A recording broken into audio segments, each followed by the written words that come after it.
Another episode of the Dynasty DNA Fantasy Football Weekly preview for Week 9. We're going to be doing today. Of course, I'm joined by my co-host for this, Dynasty Wiz Nicholas Holt. Wiz, how you doing today, man? Oh, I'm doing good. Doing good. It's been kind of bad weather out here, so. Oh But yeah, other bad than that, bad weather in Germany over there, huh? yeah, just a bunch of rain right now. It's been rain all day, nonstop. So, but other Yeah. than that, it's been doing good. Been doing good. Speaking of Germany, you guys have an actual live game your time over there, Chiefs and Dolphins, 21-14 right now. It looked like the Chiefs were just going to run away with it, but the Dolphins are starting to make a run at it. Raheem Mostert was doing absolutely nothing, then he broke a 13-yard touchdown run. So it'll be interesting to see what happens in this game. Who do you think takes this one down now that it's getting down almost close to the fourth quarter? Yeah. So third half just ended now, but I don't know. Like with the Chiefs are up, they're up a whole touchdown right now on them, and I just I just don't know. I mean, I can see a world the Dolphins come back, but I just think overall, I think the Chiefs will win this game just because they have the lead, right now coming into it. But neither one of these teams look as good as what we expected, I guess, coming into the season. I mean, the records reflect that they are good teams, but when they play against good opponents, they just kind of struggle a little bit. Yeah, and I like what you said too about like how maybe the Dolphins could be a little bit of a pretender. I think they got a good team, and especially from a fantasy football perspective goes. But I don't know, man. Against some of these higher end echelon teams, I mean, they are giving the Chiefs a little bit of a fight right now. But I don't know how long they're going to be able to keep that going. So we'll see, but it will be interesting. But going to go to our first game here on the slate today. Wiz, Cowboys and Eagles is the first one I want to talk about. I know a lot of people. I know the guys in the double coverage DFS show are really targeting this game a lot from a DFS perspective. Who do you like in this game? You like the Eagles, the home team, or you like the Cowboys maybe to upset them coming in there? Yeah, so it's a -3 spread, so Bucks think it's gonna be a close game, and I tend to agree. I think this game's gonna be by field goal or so, or a couple points.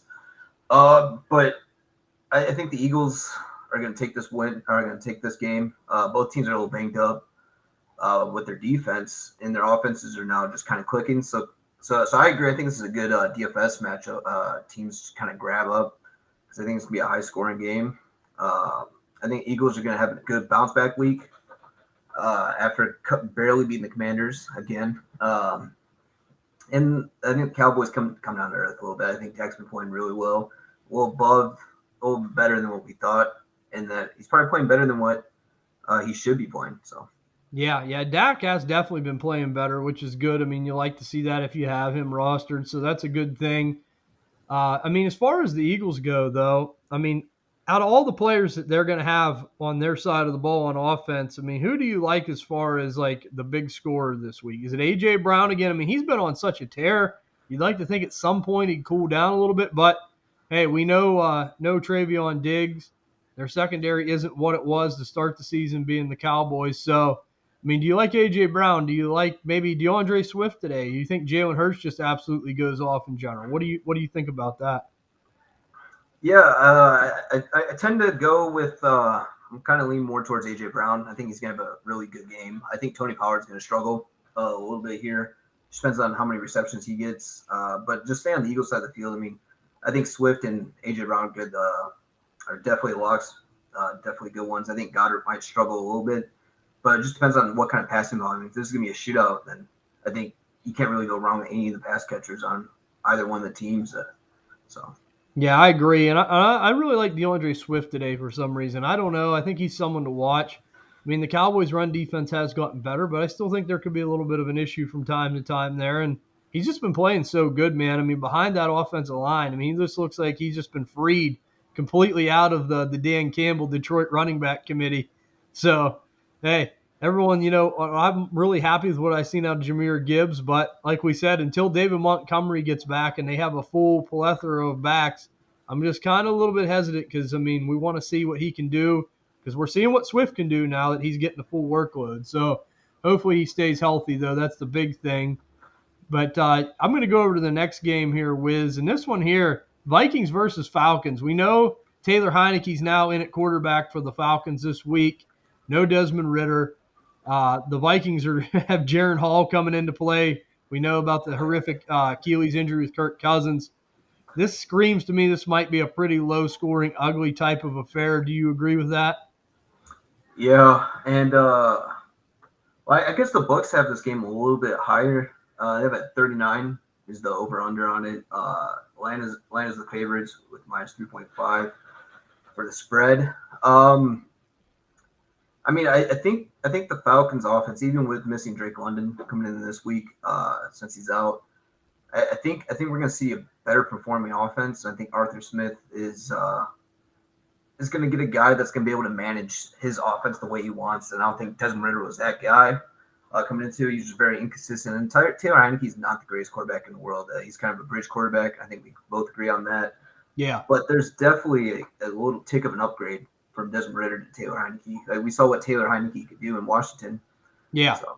Absolutely, man. You took the words right out of my mouth. I mean, from all the shows we've done and all the times we've talked on different platforms, I mean, we've been saying, why not try Taylor Heinicke? There's no way he could be worse than Ritter. And he did, do a serviceable job for Washington while he was the quarterback there. But, I want to see more Bijan Robinson today. I mean, I know that you were on the Dynasty Dog show with Mike and Rich over there, great guys, and I was listening to that. I tell them all the time, I don't got a lot of time to listen to shows because I'm always editing ours, doing stuff with ours, but I do listen to theirs, and I really tuned in, especially since you were on, and I know you guys were talking about that, and I don't want no fake headaches today, no excuses. I want to see Bijan. I mean, Tyler Algier, okay, if you want to give him a few touches, I get that. But, hey, man, you drafted this guy, like you guys said, 7th overall in the draft. We got to see more, I think. I mean, if you use that high of a pick, you got to justify it. Do you think we'll see more Bijan today? If not today, I think definitely weeks to come. In redraft, I've been trying to buy him a lot in there just because I think he's going to have an uptick in volume when it starts coming down the wire. And we've kind of seen what he could do already, right? He has had 2 20-point games, I believe. And he's just kind of always averaged around those 10 points, at least 10 points, other than that cough game that he had. So I believe in talent Bijan. I know Rich was a little bit, he's like, I don't know if he's generational. I don't think we put that on him yet. But the talent, from a talent standpoint, he's there. But it's just a little frustrating for fantasy owners. And best advice I can give is just be patient, wait for him, wait for his usage to come up. Yeah, absolutely, man. And when we know Drake London, you said that. I mean, is there any of these guys that you're thinking about streaming? Let's say you're real desperate. I mean, would you consider streaming a Mac Hollins? Would you consider streaming a Van Jefferson? Yeah, Mac Hollins is more familiar with that offense. Van Jefferson, I would just always he's a real good run blocker. I think that's why Atlanta brought him in. So I guess for like wide receiver stream purposes, I lean more towards Mac Hollins. I mean, he's projected to step into that number 1 role of Drake London, but I don't know how much the passing volume is going to be in Atlanta this coming week, especially against the Vikings. Vikings don't have a good defense; they don't have a good run defense, and they have holes all over the place. And their offense now is not going to be able to keep pace. So I think this game's going to be run on the ground, and I think Tyler Algier is probably a good start this week. And that's not taken away from Bijan. I don't believe that Bijan's going to get less carries this week. It's just the sheer amount of rushing volume in there. And I think Heinicke's a decent flex play as well. We know he has the rushing upside. So yeah, absolutely. And the only reason I ask that is because I'm really super desperate in the league. I have, with all the injuries and bye weeks, I'm actually streaming Mac Hollins this week because, believe me, we're at the bottom of the barrel in some of these dynasty leagues, and I've been so banged up and had so many bye weeks. I think it might be an okay option. We'll see. But one last thing to touch on there. No Drake London. We know Heinicke is an upgrade over Desmond Ritter. We talked about this. I mean, we'd like to see Kyle Pitts today. Am I right? I think the trend should be that he should be getting more involved. I'd like to see him today. Do you think it's possible? I know you said there could be less throwing, but do you think this benefits Kyle Pitts with Heinicke? Oh, absolutely. I mean, I think Jonnu Smith is also a decent streaming option because I think they're going to run the ball they're going to have the ball for passing purposes between Bijan, Kyle Pitts, and for some reason they're going to use Jonnu Smith. I know that's your guy, TJ, but I love Jonnu Smith, man. He's he's so underrated. He never makes the underrated team.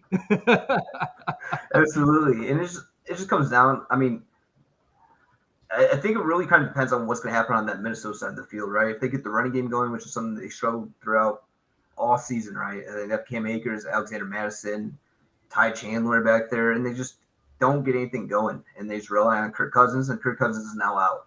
So how is Minnesota going to respond to this? Kevin Stefanski's a real, or who's their head coach? Kevin O'Connell. Kevin O'Connell, yes, yeah. He's a real good offensive minded head coach, and I think he's going to have a game plan. But is it going to keep pace with the Falcons and make them throw the football?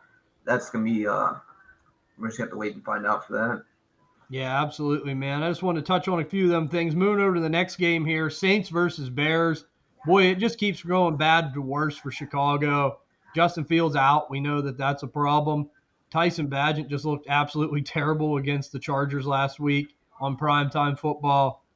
The Saints should really kill this week, man. On the start-sit show, I had Derek Carr as a start because I feel confident now. Like, this offense seems to be getting a little bit of juice as far as the Saints go. And I think that with Kamara coming back, the guy's been incredible. I mean, Andy brought this up on his show with Preston as far as the dynasty buy lows. I mean, Alvin Kamara right now is running back 7, and he missed 3 games. So he's really, really helping this offense along. I think that helps Derek Carr having a check down guy, someone he can go to, because his tight end play hasn't been that efficient. So, I mean, what do you think about the Saints today? Should they really light up the scoreboard? I mean, like I said, I kind of like Carr. Yeah, I mean, kind of whenever we expect the Saints to do well, it's usually when they do bad. Yeah. And they're probably the worst team in the NFL where they play down to their opponent. And, I mean, Derek Carr, I mean, I think he's a good streaming option this week, but I've never been a big Derek Carr guy. I think he's always been kind of overrated in there. But against the Bears in there, I mean, they added Montez Sweat on there now on the defensive line, so the defensive line is definitely improved. And their secondary is they have good players on there. They just don't always perform well. Tremaine Edmonds is out, so that's going to hurt their linebacking core. So it's really just going to come down to, I guess, what the Bears do and how Atlanta performs. I mean, I know it's a kind of a cop-out answer, but I mean, for me, like for betting wise, I'm just kind of staying away from this game because Tyson Bagent has risen to the occasion. He's also underperforming against the Chargers. So yeah, I don't know. Yeah, and I really don't like DJ Moore this week with Bagent and too with Lattimore. I mean, I know he's probably not going to be on him a lot, but you know he's going to be on him quite a bit. I mean, depending on how they move him around. So that's kind of a bad recipe for DJ Moore people that are rostering him right now. It kind of sucks. But Derek Carr, going back to him, I'm like you. He's so inconsistent, but I'm banking on what I've seen these last couple games. I mean, I'm not starting him full time, but I will start him today. I have a good feeling about it. And it just sucks with injuries and buys because you know how it is, man. It's getting like, I always call it a body bag game this time of year. I mean, you're down scraping the bottom of the barrel sometimes, and you just hope that that it all works out. And you got to play the matchup some. So I do kind of like it from that perspective. Chris Olave, I mean, has not been what a lot of people hyped him up to be. You know, a lot of times we liked Olave, but we kept it in perspective. Always think he's going to be around 15 to 20. And that's solid. He's a solid guy. But as far as super, super huge breakout games, he really don't offer that much. And this should be a smash matchup, though. We should see a good game out of him, possibly Michael Thomas. Do you think Olave can get it going, Wiz? Yeah, I mean, kind of like you said, you know, we've always, at least I've kind of had the expectation to be a wide receiver 2. Yeah. For most weeks. And he's definitely have those wide receiver 1 performances. And that's the kind of guy I kind of avoided drafting startups this year, and I kind of got out of. It wasn't because of talent wise. I just never thought he should be a wide receiver 1. So when he was priced in that range, I kind of got out. But you know, I think Rashid Shaheed's gonna have a big game coming out of the Saints. I think I wish I had the stats pulled, but Bears kind of struggle with deep play potentials. Yeah. So I think Rashid Shaheed's gonna get a touchdown. So I might sprinkle a little bit on an anytime touchdown scorer for that, just because we've seen how explosive he is, and it kind of always bothers me that he wears 22 or is it 24. A running back number, and he's out there catching 60-yard bombs, and it's just a little irritating. But I think Rashid Shaheed's a definitely good play this week. Good streaming option. Rashid Shaheed, I call him the new Robbie Chosen Anderson. I mean, that's just his game, man. What did he have last week? Like 3 catches for 120 yards and a touchdown or something like that. It's like that's the most typical Robbie Chosen Anderson game I've ever seen.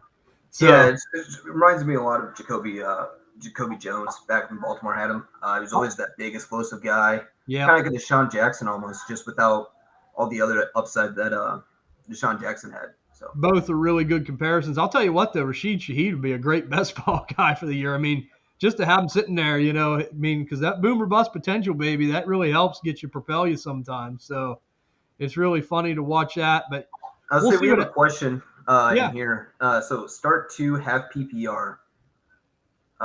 Puka Nakua, Christian Watson, and JSN.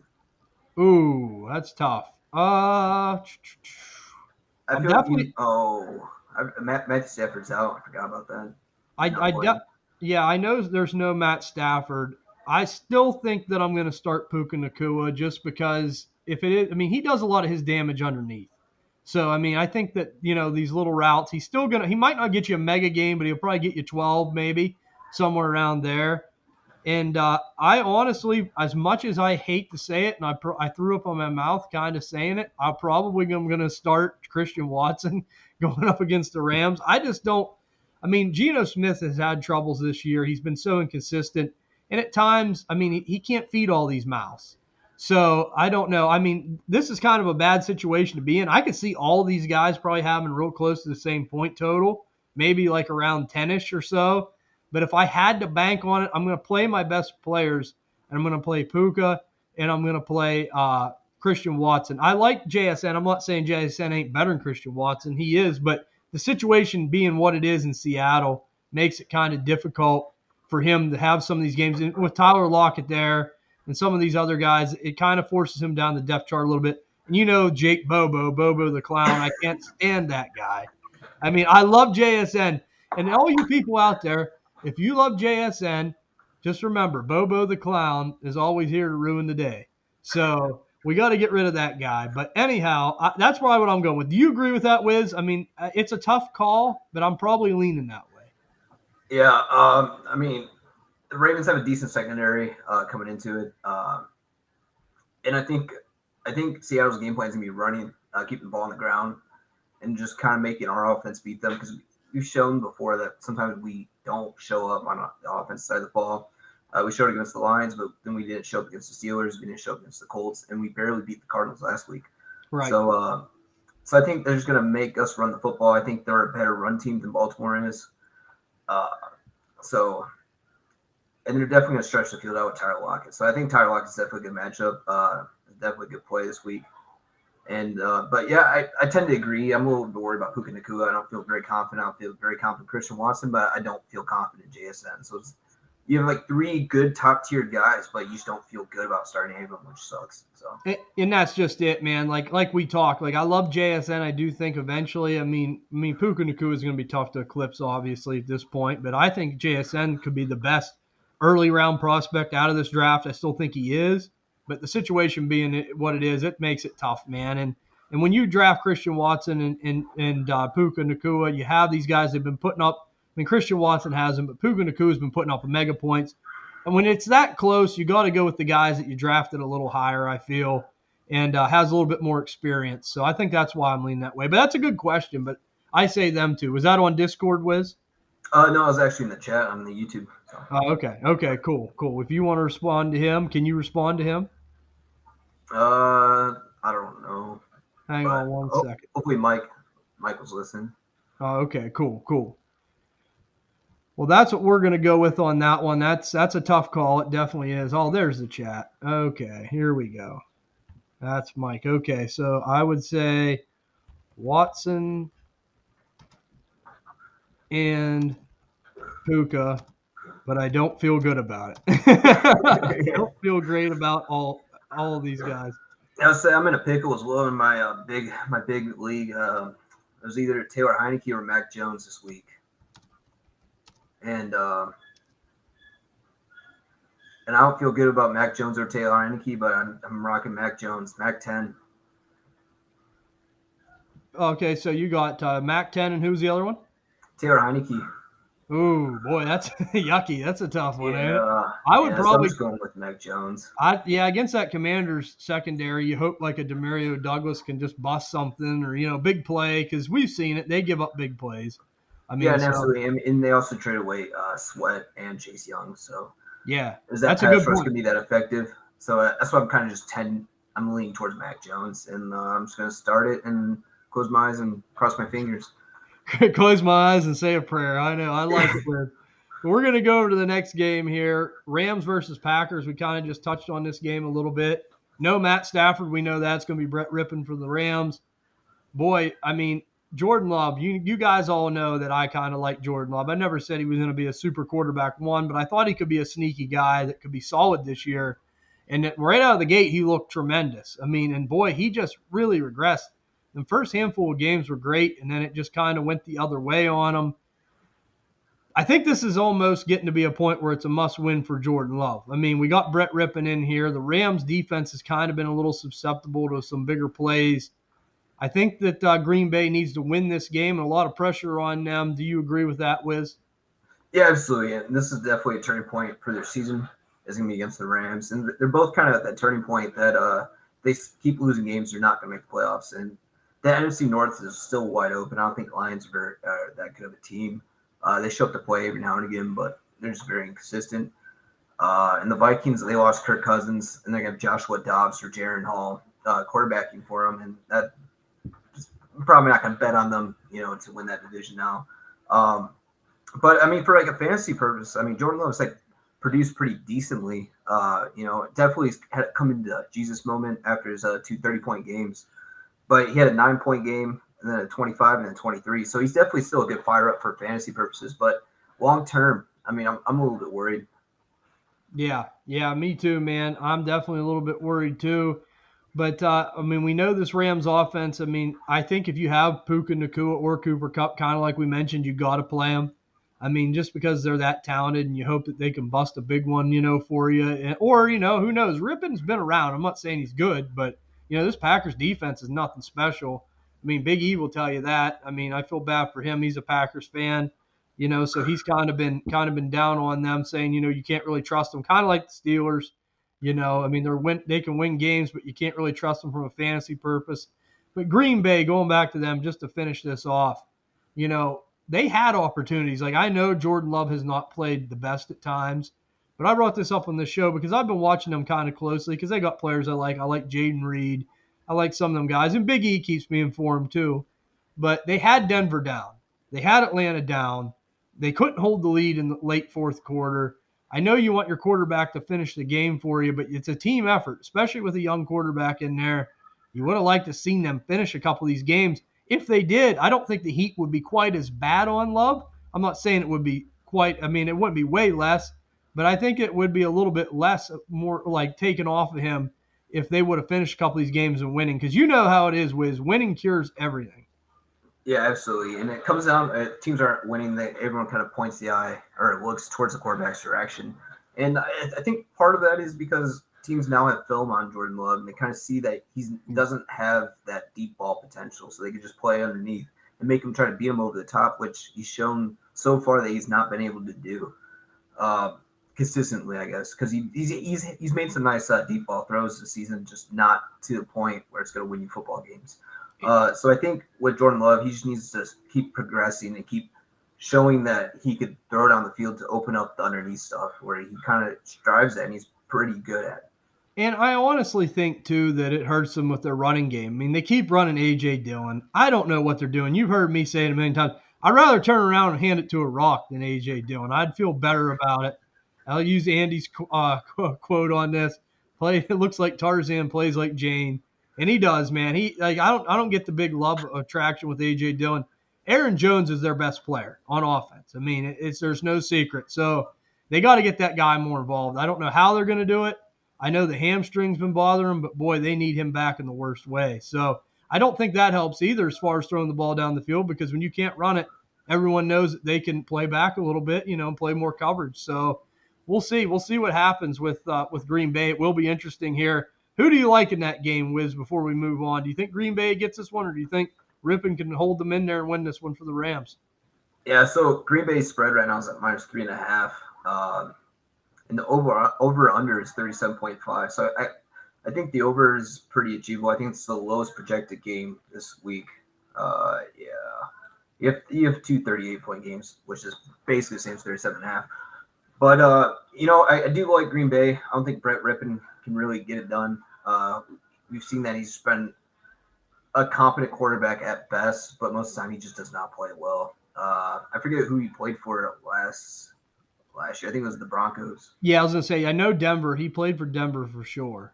Yeah, and I think he had two starts last year or one, something like that when Russell Yeah, got hurt. yeah. Yeah, it just I don't know, it just comes to show that uh like I have more confidence in Jordan Love than Brett Rippon. And I think Green Bay is gonna show up this game and they're gonna have a little bounce back week. I agree with you, man. I do think Green Bay takes it. I don't think they'll run away with it. Maybe 10 points, but I like them as well. I'm going to go over to the next game, and you brought it up a little bit ago. The Washington Commanders at New England Patriots.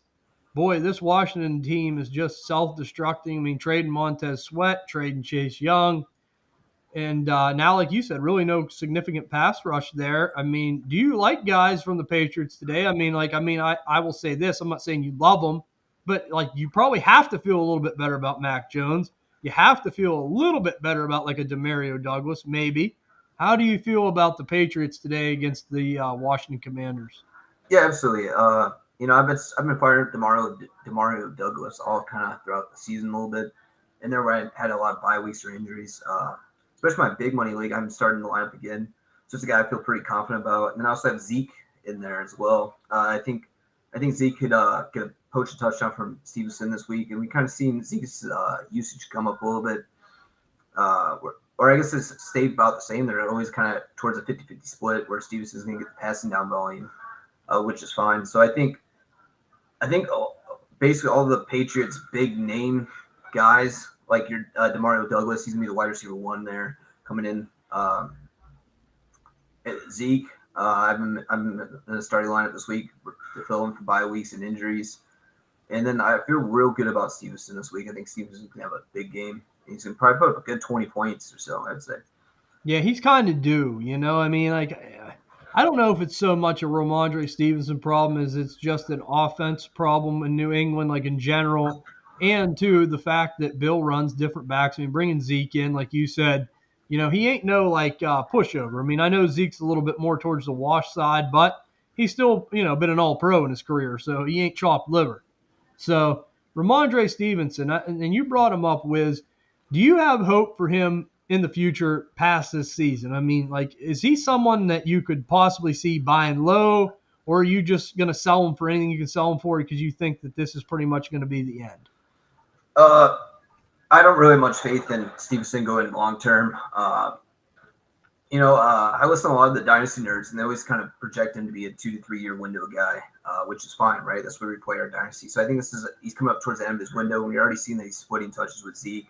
Patriots don't have that good of an offense where he's going to be booming each and every week like he was last season. Even though the Patriots offense wasn't good, he had all the dump downs from Mac Jones. Um, I've been trying to get out, but I'm not taking. I'm not taking anything less than the first. I'm not taking 2 seconds. I'm still looking for that first round draft pick for him. And I think after this week, I think it's definitely opened up that window because I think he's had two nice back to back games now. I don't really roster too many Stevenson shares. I have him like on a couple orphan teams and redraft leagues. But it's just a guy I kind of just projected to underperform his ADP. So I've just been avoiding him at all costs.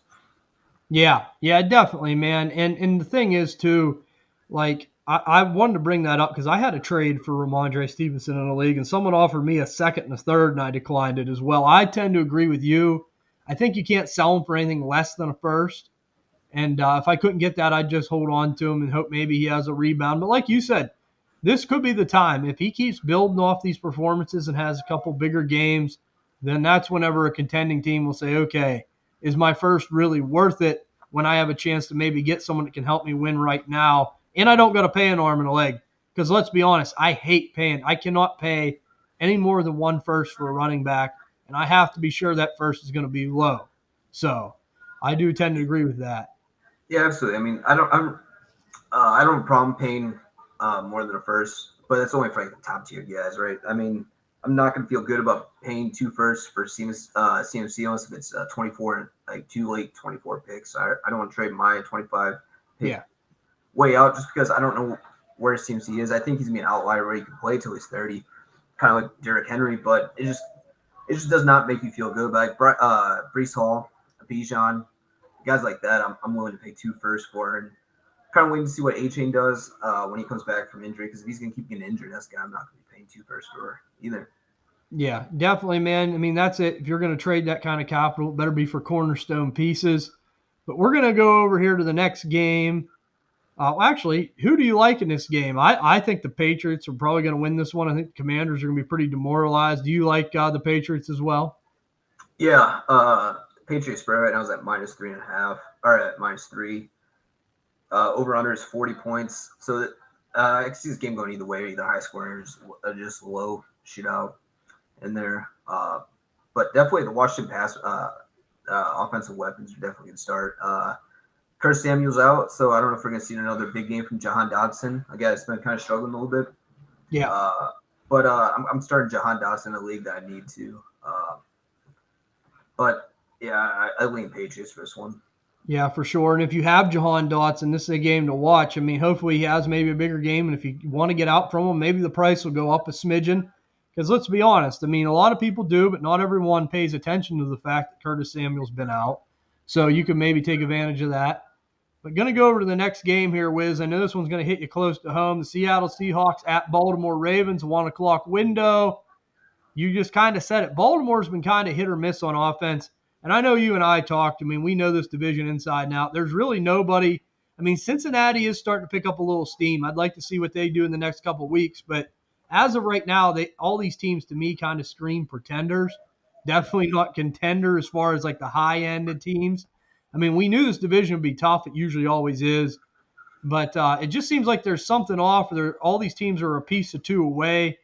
What Baltimore do we get today? Do you think that we're going to get the good, like the Jekyll version of Baltimore, or are we going to get the Hyde version of Baltimore? Yeah, I mean that's a good question. I mean, I definitely think Baltimore's going to win, and I Oh, think yeah. when we're doing the Mad Dog or the Dynasty Dogs show, I think the spread opened at 8, -8 for Baltimore, and I was like, yeah, that's a lot of points to make up for it. I think this game's definitely gonna be closer to come down the window. I just hope Baltimore's offense shows up right away where we're not struggling to get the ball going. But like I said, I think Seattle's gonna try to run the ball and then just kind of play time. So I think it's gonna be a lower scoring game.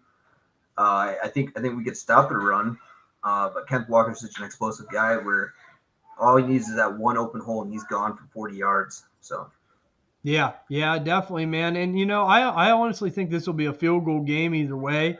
I'm like you. I tend to think Baltimore should win it, but boy, Seattle has been sneakily, quietly decent. I mean, right off the start of the season, they kind of looked a little bit stagnant, but boy, they kind of picked it up.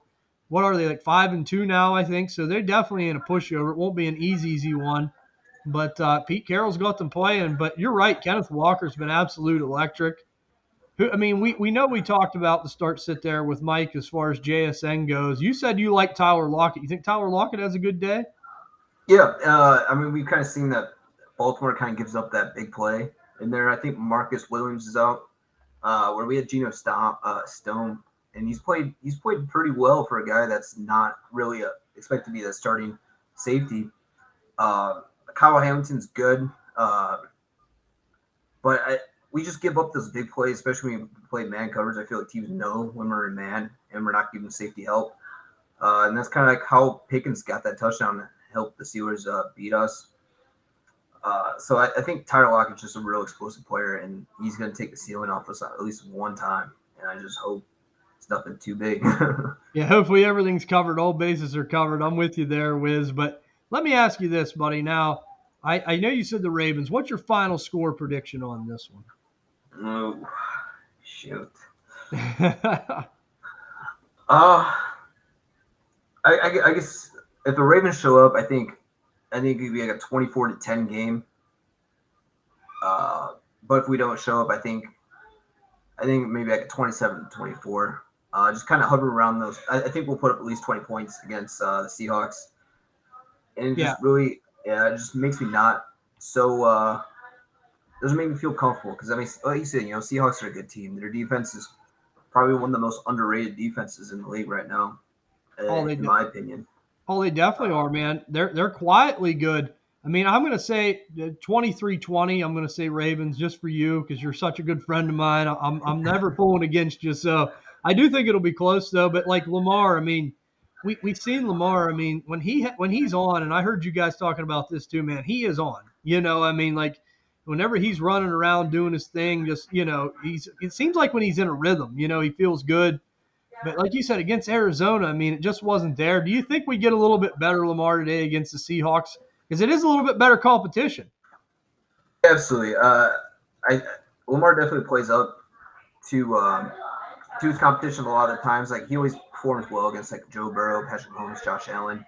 Even though he might not win the game against Josh Allen because I think he's like 0-3 or 0-4. But I mean, it's definitely a guy that I think's gonna. I expect him to have a big game in there, and I feel real comfortable, especially in a one QB league. If you have like him or Jordan Love or a different guy like that, like CJ Stroud, I'm definitely firing Lamar Jackson up. I mean, you just can't afford to have him on your bench because you're gonna see him on the bench and pull up on that big 30-point game, and you'll be like, I should have started him. I knew it. So Where he's where definitely you where you picked him, you got to play him almost. right, absolutely. Like he's definitely a frustrating player to own. Just for his boom or bust weeks, but I think he does have a big week. And Sterling asked, he said, I think Lockett has a big game today. Can you see Flowers putting up a nice game too? And do you have an answer for that one, TJ? Because we thought last week he was gonna have a big game against Arizona, but he just I didn't. I think Zay Flowers does have a better day today. I don't know if he's going to set the world on fire. Like what did he have last week? I think like 8 points or something like that. This week I could see him having around 12 or 14. I think he ups it a little bit, but you're just so like with Zay, and I've said this, like I like him a lot as far as a flex player goes. Like it's every week you're going to get 8 to 12. It's almost a slam dunk, but you almost need him to bust one to get a big score for you. So I'm going to put him right around 14. I think he does better, but I just don't know how much better he does. Mark Andrews has really come on again lately, and Lamar loves throwing the ball to him, so that kind of cuts into Flowers a little bit too. Yeah, absolutely. And Devin Witherspoon, he's a good corner. He's probably one of the best. I think he has a good chance of winning Defensive Rookie of the Year this year. And I think he's going to be shadowing a lot of Zay Flowers. And he plays a real physical brand of football.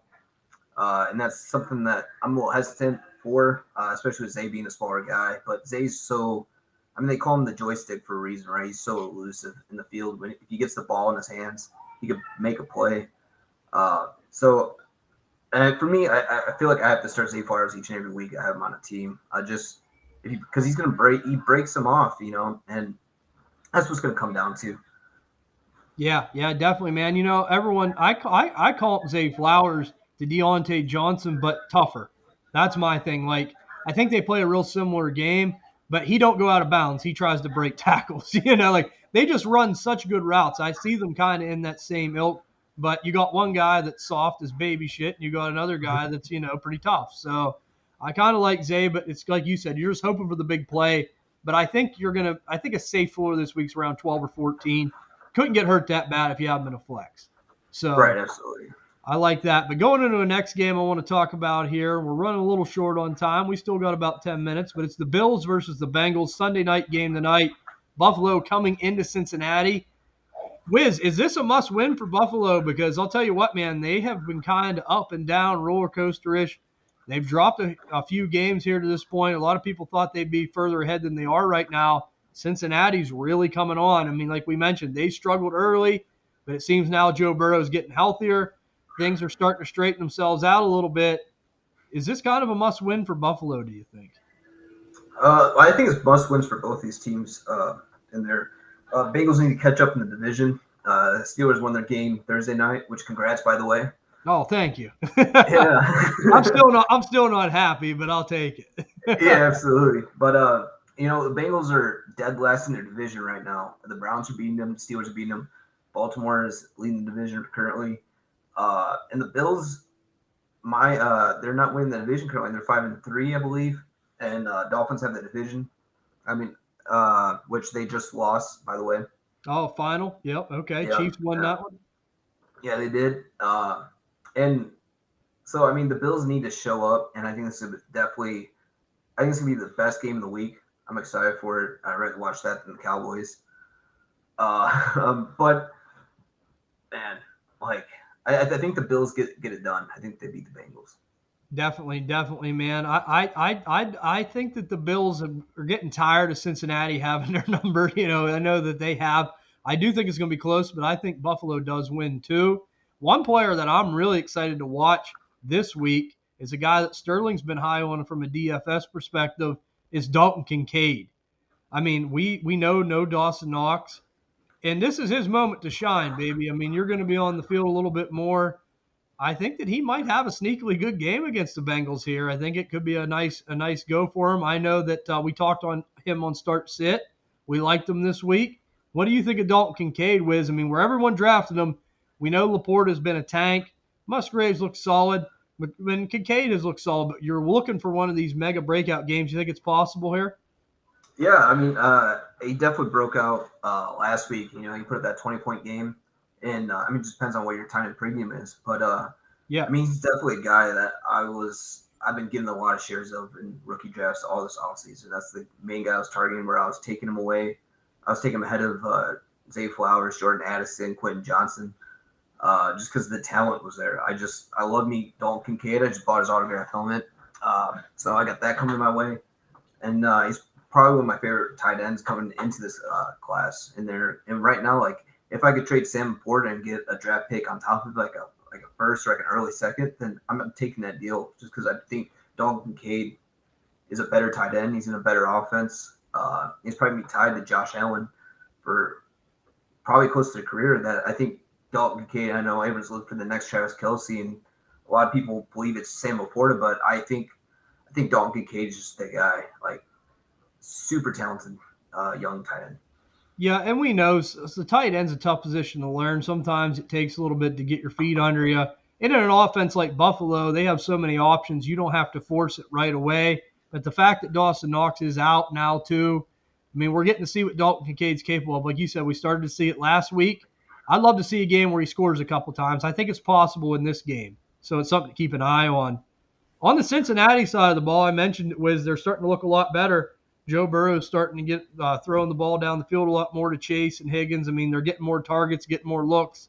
And two, I even said this during the show, Joe Mixon, I mean, after the bye week, he must have went to the Fountain of Youth somewhere in Florida or, Puerto Rico or wherever it's at because he looked good, man. I mean, it was like, wow, this is the old Joe Mixon. So what do you think about this offense? Do you like Joe Mixon this week? Do you think that he can continue this? Or do you think it was a one-game trend, but it was against the 49ers? Yeah, absolutely. I mean, 49ers have struggled recently, so that hasn't really I feel like it's really easy to write Joe Mixon's game off. And but for me, I mean, Joe Mixon's a guy that we all know he has the potential to put up RB1 weeks any given week, and it's just a guy you're kind of closing your eyes, hoping, praying for that he's going to do something this week. And I think against the Bills, I mean, the Bills they're banged up a little bit on their defense. What's his name? I just blanked out on his name. But I'm trying to think of the defensive player, the DB, Poyer. Oh, Poyer, Micah Hyde. One of them's hurt, but I mean, it doesn't really matter. But, I think this will be a high-scoring game in there, but it is on Sunday night, so we usually see those games we project out to be high-scoring, but then they don't for some reason. And it feels a little bit rigged, maybe. I don't know, but yeah, it'll be interesting to see, man. Like you said, it's a primetime game. It'll be a lot of fun to watch. At least the whole country can watch it. But I'm going to go over. We're going to do one more game, and it's going to be the Monday night game, the Chargers versus the Jets. I mean, we're talking about two completely different offenses here. We have Zach Wilson that's just been an absolute train wreck as far as getting the ball to people on the Jet side. They have playmakers, and we have Justin Herbert and Keenan Allen and Austin Eckler and company has been lighting things up going against that tough Jets defense. Who do you like in this game, Wiz? Because I mean, we got great defense on one side, we got great offense on the other side. Do you think the Jets could keep this close? Because we know the Chargers defense sucks. I mean, if Zach Wilson can do anything, he surely can do something against the Chargers. We know he sucked against the Giants, but if there's any hope, you'd like to think it'd be a week like this. Who do you like in this game? Yeah, so I mean, he's probably been in the film room, not apple picking this week. But I mean, the Chargers defense looked like it had a game plan against Tyson Badgett, which I mean, he's Division II undrafted quarterback, and they made him struggle a lot. Where he looked good against the Raiders.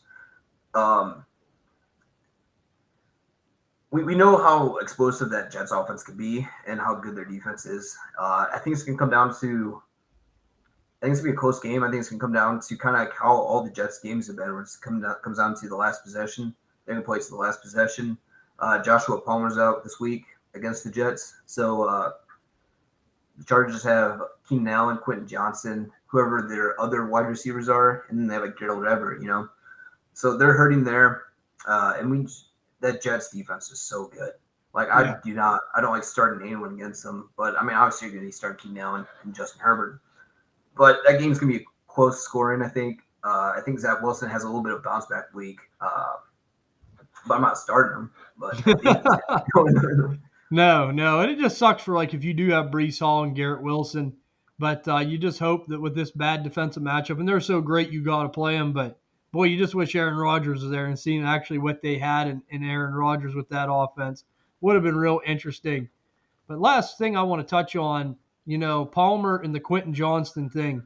Quentin Johnston has really not gotten it going. I know all of us here at Dynasty DNA has not been a huge fan of Quentin Johnston. Going back to the time we scouted him during the draft, we said probably the biggest boom bust player in this draft, leaning more towards bust. But Jordan Palmer, he's just been absolutely just out snapping him, out playing him. I mean, so what do you think happens this week? I mean, do you think Palmer continues to dominate, or Quentin Johnston? Do you think that maybe we see him a little bit more? Because we know that this offense, Palmer's been a little banged up. So, if there's going to be a time for Quentin Johnston, you think it'd be sooner rather than later? Yeah, absolutely. We've seen guys like Jake Bobo, right? Your guy. Yeah. You're a rookie wide receiver one coming into the draft process. You're I real love high on him. I love that 4.940. That just did it for me right there. Yeah, but we've seen him be productive and get touchdowns over JSN, Tyler Lockett, DK Metcalf, even Noah Fant. Noah Fant's a decent tight end. And I think even a blind squirrel will find a nut every now and again. So is this Quentin Johnston's breakout game? Maybe, but I don't have any shares of him, so I'm not really on fire. No, this has to be his game. I'm not picking him off the waiver wire in my redraft leagues. If someone wants to start Quentin Johnston, let him. That's just how much I don't believe into him. Right? We've seen this before, where you're missing all these tools from a wide receiver, and you're like, oh, if they put it together, but they don't put it together, and that's the problem. Or maybe 2-3 years from now, he's going to put it together. He's going to have a Devontae Adams kind of career path where Devontae didn't put it together his first 3 years in the league, and he was finally able to do it his fourth year. For me, I'm not worried about Quentin Johnston. I think whoever the wide receiver 3 is, which will pull up their depth chart.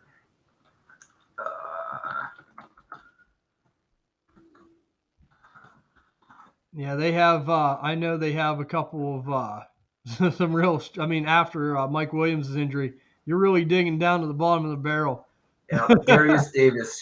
Yeah, from TCU. Oh no, he's a TCU prospect as well. Yeah, they have a good game. Yeah, they love TCU for some reason. The Chargers. All right, I think Simeo Fakoko is gonna have a big game. Stanford round 5 draft capital by Dallas. He's on the Chargers now. He has a nice man bun going on. I think he's gonna have more points than Quentin Johnston this week. And Jalen Guyton's out. Or else I would have picked Jalen Guyton. I feel like that would have been an obvious one though. So we'll have to see if it will be the QJ coming out party. I know all the analysts that did believe in him were like, I told you. So we'll have to see. But I still lean to the fact that I haven't seen much, and it might stick that way. So I mean, if he does have the game, though, maybe use this opportunity to sell him. But so this will do it, man. This will wrap up all the games that we're going to cover here today. Like I said, this is always a lot of fun. I like talking who's going to win, who's going to lose. I like talking players, how we think they're going to do during the game, and answering start-sit questions, whoever has them. So it's fun. It's fun talking all things Week 9. It's hard to believe next week's Week 10 already. I mean, geez, oh, man, we're getting closer to the end. I mean, a handful of weeks will be fantasy playoffs. Yeah, absolutely. Flying by quick. But before we hop off, guys, a couple things to mention. If you're watching us on YouTube, Twitter, Facebook, whatever, like, follow, subscribe. Anything you can do over there is great. Twitter names, DynastyDNA_. Like I said, we'd love to have you join us each and every week. We love talking fantasy football. Another thing we want to bring up is the Dynasty DNA Discord channel. I mean, you're looking at the creator of it right now, Dynasty Wiz here, Nicholas Holt. I mean, geez, oh, man, you got this thing almost up to 100 members, and it's active every day with awesome, awesome people. I mean, we've met so many great friends and other awesome podcasts over there. It just ain't all Dynasty DNA, guys. There's so many great people that we like and we trust that are great fantasy football minds that are willing to help you anytime. If you're just a fan, if you're a content creator, come on over there, share everything, anything. It's all about growth. It's all about connecting. But the Dynasty DNA Discord channel is a great place for start sits, trade questions, everything like that. It's all over there, and we are all happy to talk about and answer it. If you want to join that Discord, go over to our Twitter at DynastyDNA_. Click the link in the bio. We'd love to have you completely free. And I know me and Wiz are talking maybe a possible another giveaway when we get up to 100 members. So if there's anyone around that wants to join, get that baby up to 100 members, maybe you can get in a good giveaway. We give away, Wiz gave away a sick Jameer Gibbs mini helmet, and Stev won that one, man. That was a nice one. He put a picture of it on there. I thought, man, that would be a nice one to have the collection. I was jealous. I mean, I don't see that's only bad. Like I love doing it. I just hate giving it away. I look at it and I'm like, I wish I could keep that, but I know I can. I always send it to the winner. It just kills me to box it up and package it, take it to the post office. So, but telling you guys right now, if you want to join that, please do. We'd love to have you. Also, check us out. We do podcasts each and every week, about 4 or 5 shows a week. All kinds of great content going on over at the Dynasty DNA Podcasting Network.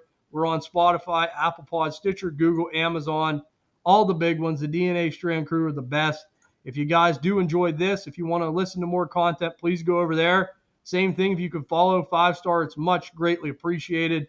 And like I said, we would love to have you join us over there as well. But this is going to do it for the Week 9 talk. We wish you all the best of luck in your games. We hope you keep winning. I got one undefeated team left. I'm almost to 9-0. It's looking good. I think I'll get there, but it's still early. We'll see what happens. But wish you guys luck headed into the closer to the playoff season for fantasy football. And me and Wiz will be back next week for Dynasty DNA weekly preview for Week 10. We will see you guys then. Good luck. Talk to you soon.